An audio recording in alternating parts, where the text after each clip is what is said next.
नमस्कार साथीहरू, स्वागत छ हाम्रो च्यानल लोकसेवा टेक गाइडमा। आजको यस भिडियोमा हामी कुरा गर्नेछौँ CTEVT को डिप्लोमाको स्कलरसिपको फर्म कसरी अप्लाई गर्ने, साथसाथैमा प्री डिप्लोमाको पनि कसरी फर्म अप्लाई गर्नुहुन्छ, हरेक स्टेप बाई स्टेप हामी बुझ्नेछौँ। सो भिडियो स्किप नगरी अन्तिमसम्म हेर्नुहोस्, किन यदि हजुरले भर्खर एसएलसी पास गर्नुभएछ भने यो भिडियो हजुरको लागि महत्त्वपूर्ण हुन सक्छ। सुरुमा गुगलमा गई CTEVT सर्च गर्नुहोस्। सर्च गरेपछि यो फर्स्टमा आउने वेबसाइटलाई क्लिक गर्नुहोस्। क्लिक गरेपछि यस्तो इन्टरफेस आउँछ। यो आएपछि हजुरलाई कहाँ जानुपर्छ भने तल गएर इन्टिग्रेटेड ट्रेनिङ म्यानेजमेन्ट सिस्टममा गएर लगइनमा क्लिक गर्नुहोस्। त्यहाँ गएपछि के गर्नुपर्छ भने तल स्क्रोल गर्नुहोस् अनि अनलाइन एप्लिकेसन फर्ममा क्लिक गर्नुहोस्। त्यहाँ क्लिक गरेपछि यस्तो इन्टरफेस आउँछ। यदि हजुरले रेजिस्टर गरिसक्नु भएछ भने डाइरेक्ट लगइन गर्न सक्नुहुनेछ, कि त यदि लगइन रेजिस्टर गर्नु भए छैन भने सुरुमा चाहिँ रेजिस्टर गर्नुपर्छ। मैले चाहिँ स्टार्टिङमै रेजिस्टर गरिसकेको छु, सो म हजुरलाई डाइरेक्ट लगइन गरेर हेराउने छु। अनि रेजिस्टर गर्नको लागि यो प्रोसेसमा गर्न सक्नुहुनेछ। नेम, इमेल, मोबाइल नम्बर हालेर पासवर्ड चाहिँ सेट गर्नुहोस्। त्यसपछि हाल्नुहोस् पासवर्डमा चाहिँ एउटा स्पेसल क्यारेक्टर सेट गर्नुपर्छ। सो ध्यान दिएर पासवर्ड सेट गर्नु होला नि, पासवर्ड याद हुनुपर्छ हजुरलाई। ल अब हामी हेर्नेछौँ लगइन गरेर डाइरेक्ट कसरी अब यसको प्रोसेस गर्ने, अप्लाई गर्ने, त्यो फर्महरू स्टेप बाई स्टेप बुझ्नेछौँ। हजुरले आफ्नो इमेल अनि पासवर्ड हाल्नुहोस् रेजिस्टर गरेको। त्यो हालिसकेपछि एकछिन वेट गर्नुहोस् अनि पासवर्ड चाहिँ करेक्ट हाल्नु होला। फेरि मिस्टेक हालेपछि ओपन नहुँदा फेरि टेन्सन नलिनु होला, किनभने हजुरले त्यहाँबाट पासवर्ड बिर्स्नुभएछ भने फर्गेटेनको पनि अप्सन हुन्छ। लगइन गरेपछि यस्तो इन्टरफेस ओपन हुन्छ। त्यहाँबाट हजुरले फुल फी पेइङमा अप्लाई गर्न सक्नुहुन्छ, कि क्लासिफाइड स्कलरसिप कि स्पेसल स्कलरसिप, कुनमा हजुरलाई अप्लाई गर्नुपर्नेछ त्यहाँ जानु होला। अब हजुरलाई चाहिँ कुनमा अप्लाई गर्नुपर्ने हो पहिला त्यो कुरा बुझ्नु, त्यसपछि अप्लाई गर्नु होला। जस्तै त्यहाँ स्क्रिनमा हेर्न सक्नुहुनेछ तिनटै अप्सन रहेको छ, डिप्लोमा अनि प्री डिप्लोमा दुईटैको रहेको छ। सो एकछिन ओपन गर्दा यहाँ के उल्लेख भएको छ त्यो कुराहरू एकछिनको लागि हजुर बुझ्नु, त्यसपछि मात्र अप्लाई गर्नु होला। जस्तै त्यहाँ रहेको छ, अब ग नम्बरमा के रहेछ भने आवेदन फारमको दस्तुर आवश्यक भएको हकमा फारम भर्ने प्रक्रियाको अन्तिममा उपलब्ध गराई कनेक्ट आइपिएस वा खल्तीबाट बुझाउन सक्नुहुनेछ।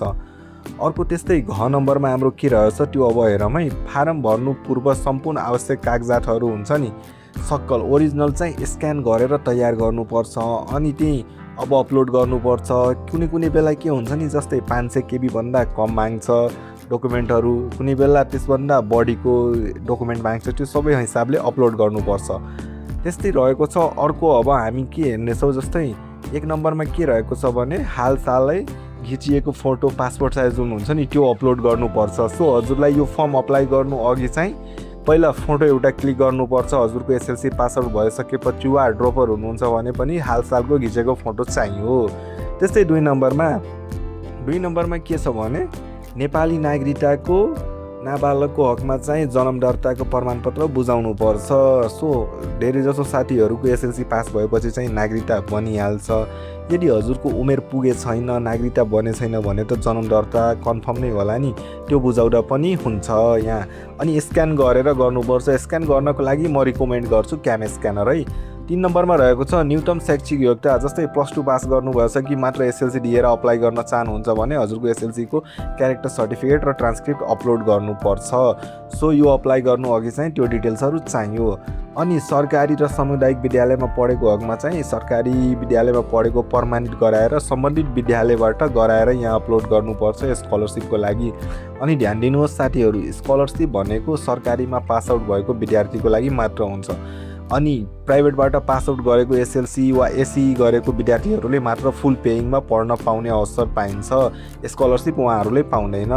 र 5 मा लक्षित वर्गका हकमा चाहिँ वर्ग खुल्ने गरी चाहिँ त्यो जुन हुन्छ नि डकुमेन्ट अब वाडाबाट सिफारिस भएको त्यहाँ अपलोड गर्नुपर्छ। जस्तै हुन्छ विपना प्रमाणितहरूको हुन्छ, दलित वा अन्य धेरै वर्गहरू हुन्छ, त्यो डकुमेन्ट सम्बन्धित अपलोड गर्नुपर्ने हुन्छ यहाँ। त्यस्तै अब हामी अर्को हेर्नेछौँ।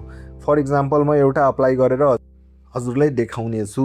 फ्रीको हुन्छ हो कि त पेइङबाट म एउटा कुन नै हेराउने छु। सबैको प्रोसेस सेम नै हुन्छ, सो कन्फ्युज नहुनु होला। यदि हजुर डिप्लोमामा इन्ट्रेस्टेड हुनुहुन्छ भने त्यहाँ अप्लाई गर्नु, कि त प्री डिप्लोमामा जुन पनि गर्दा प्रोसेस सेम हुन्छ। डकुमेन्ट के चाहिन्छ मैले अघि नै भनिसकेँ। सो अप्लाई गर्नु अघि डकुमेन्ट अनि कनेक्ट आइपिएस होस् या खल्तीमा चाहिँ ब्यालेन्स हालेर मात्र अप्लाई गर्नु होला, किनभने हजुरलाई लास्टमा पेमेन्ट गर्दा नै हजुरको एप्लिकेसन सक्सेस हुन्छ।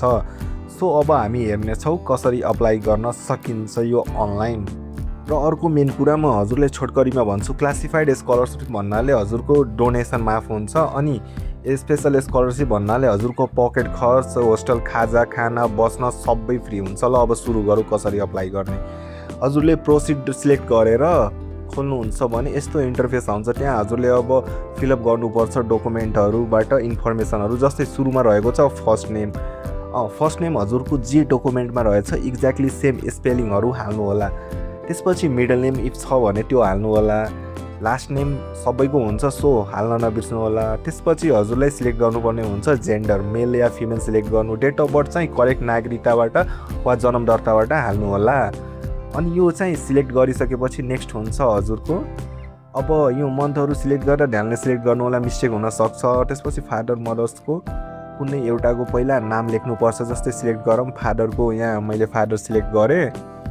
त्यसपछि फादर सिलेक्ट गरेपछि यहाँ नाम लेख्नुपर्छ है, फुल नेम। नागरिकतामा डकुमेन्टमा जे रहेछ त्यही लेख्नुहोस्।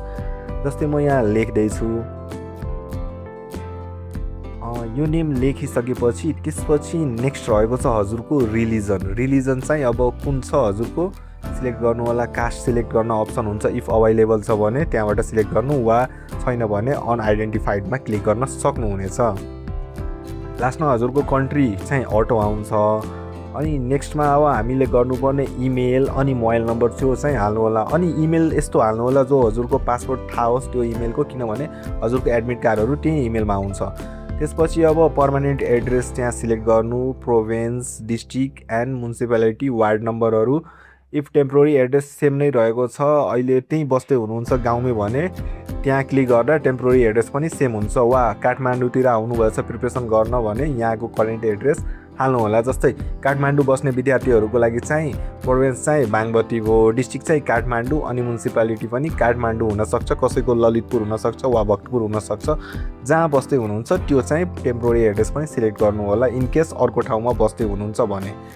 त्यो गरेपछि नेक्स्ट गर्नुहोस्। नेक्स्ट गरेपछि एप्लिकेसन टाइप आउँछ। जस्तै हजुरले सुरुमा जुन सिलेक्ट गर्नुभएछ नि क्लासिफाइड स्कलरसिप, त्यस्तै आउँछ, जे सिलेक्ट गरेको हुन्छ त्यही आउँछ। अब के पढ्न चाहनुहुन्छ भने त्यो पनि हामीलाई सिलेक्ट गर्नुपर्छ। अनि यही मेन हुन्छ, जे सिलेक्ट गर्नुभयो त्यसकै इन्ट्रान्स इक्जाम दिनुहुन्छ।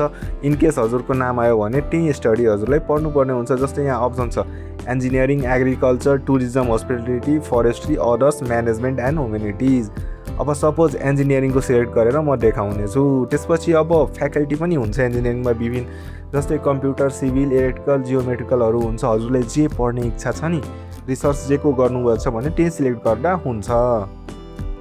त्यो सिलेक्ट गरिसकेपछि चाहिँ यहाँ पहिला राम्ररी सिलेक्ट गर्नु, कन्फ्युजन नहुनु होला, किनभने हजुरले यहाँ जे सिलेक्ट गर्नुहुन्छ त्यही हजुरले पाउनुहुन्छ इक्जाममा। इक्जाम पनि दिन त्यसकै पाउनुहुन्छ, पछि लास्टमा गएर त्यही हजुरले पढ्नुपर्छ। सो टाउको चाहिँ अलि पनि नदुखाइ इजी वेमा गर्नु होला। त्यसपछि कुन इन्स्टिट्युटमा पढ्न चाहनुहुन्छ, कुन प्रदेशको भने त्यो सिलेक्ट गर्नु होला।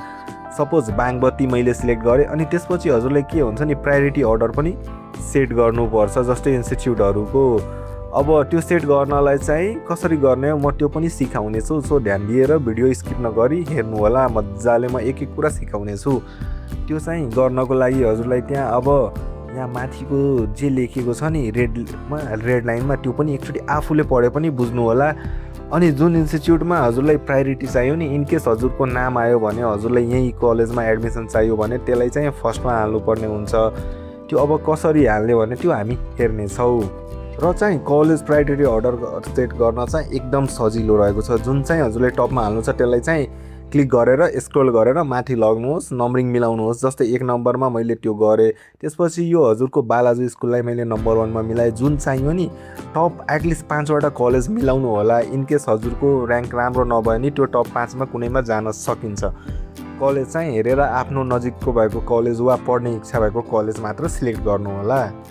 त्यसपछि चाहिँ गर्नुपर्ने के हुन्छ भने कुनै कोटा रहेछ भने मैले अघि भने त्यो कोटा छ भने त्यो पर्मानेन्टको डकुमेन्ट हाल्नुपर्छ। छ भने जस्तै यहाँ कोटा रहेछ आदिवासी जनजाति, अपाङ्ग, पिछडिएको क्षेत्र, दलित, फिमेल मुस्लिम, दलित फिमेल महिला वा मुस्लिम कम्युनिटीतर्फको रहेछ वा विपनाहरू रहेछ, मधेसी प्रमाणित रहेछ भने त्योहरू अपलोड गर्नु होला। यदि छ भने, इनकेस छैन भने केही फरक पर्दैन, नर्मल हजुर खुल्लातर्फ पनि अप्लाई गर्न सक्नुहुनेछ। एजुकेसनल क्वालिफिकेसन के रहेछ भने हजुरको एसएलसीहरू रहेको छ। त्यो अब कुन कलेजबाट स्कुलबाट पास आउट हुनुभएको छ, एड्रेस, त्यसको स्कुलको नाम, अनि टाइप अफ स्कुल के रहेछ, पास्ट इयर सिलेक्ट गर्नुपर्छ, सिम्बल नम्बर हाल्नुपर्छ, डिभिजन कति आएको थियो त्यो हाल्नुपर्छ, मार्क्स हजुरको टोटल कति आएको थियो एसएलसीमा त्यो हाल्नुपर्छ, पर्सेन्टेजमा हाल्नुहोस्।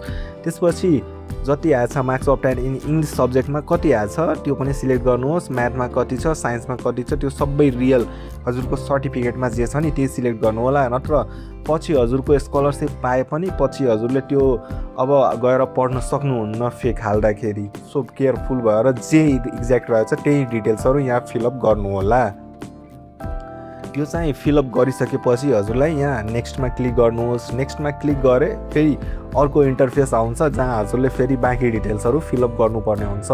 ल अब हामी नेक्स्टमा क्लिक गर्छौँ, हेरौँ नेक्स्टमा के आउँछ त्यो पनि फिलअप गर्ने हो हामी। ल अब आयो मेन कुराहरू। मैले अघि जुन डकुमेन्टको नामहरू भनेको थिएँ नि त्यो डकुमेन्टहरू चाहिँ यहाँ अपलोड गर्नुपर्ने हो, त्यो पनि स्क्यान गरेर ओरिजिनलको।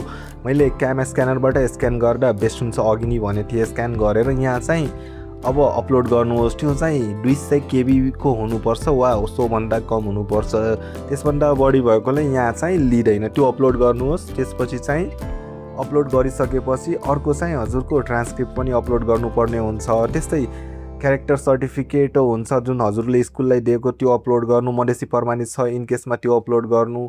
अनि त्यसपछि नेक्स्ट हजुरको मेन अपलोड गर्नुपर्ने नागरिकता वा जन्मदाता रहेछ त्यो अपलोड गर्नुपर्ने छ। त्यसै साथसाथैमा पासपोर्ट साइज फोटो पनि अपलोड गर्नुपर्ने छ। जस्तै यहाँ मैले अपलोड यस्तै जस्ट फर इक्जाम्पल डकुमेन्टहरू अपलोड गर्दैछु, हजुर चाहिँ आफ्नो रियल गर्नु होला। अनि सिग्नेचर पनि अपलोड गर्नुपर्छ, सादा पेपरमा गरेर स्क्यान गरेर अपलोड गर्नु होला। त्यो अपलोड गरिसकेपछि चाहिँ नेक्स्ट गर्न नबिर्स्नु होला। नेक्स्ट गरिसकेपछि चाहिँ नेक्स्ट गरेपछि यस्तो हजुरको रिभ्यू गर्ने अप्सन पनि आउँछ, एकचोटि रिभ्यू गर्नु होला। इफ केही मिस्टेक छ नि अनि ब्याक गएर चाहिँ त्यो मिलाउन मिल्छ। सो एप्लिकेसन फर्म नम्बर हजुरको आएछ, नामहरू चेक गर्नुहोस्, प्यारेन्ट्स नेम, नागरिकता नम्बरहरू हुन्छ वा डेट अफ बर्थ हुन्छ, सबै कुरा एक एक गरेर चेक गर्नुहोस्। इन केसमा केही मिस्टेक छ भने मिलाउनुहोस्।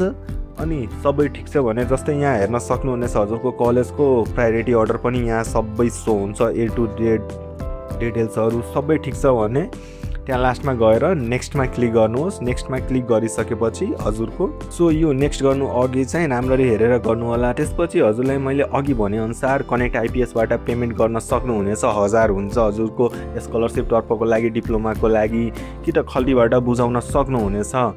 मैले चाहिँ यो जस्ट एउटा स्याम्पल बनाएको छु, फर्म कसरी अप्लाई गर्ने हजुरले घरबाट मोबाइलबाट नि फोन युज गरेर गर्न सक्नुहुनेछ।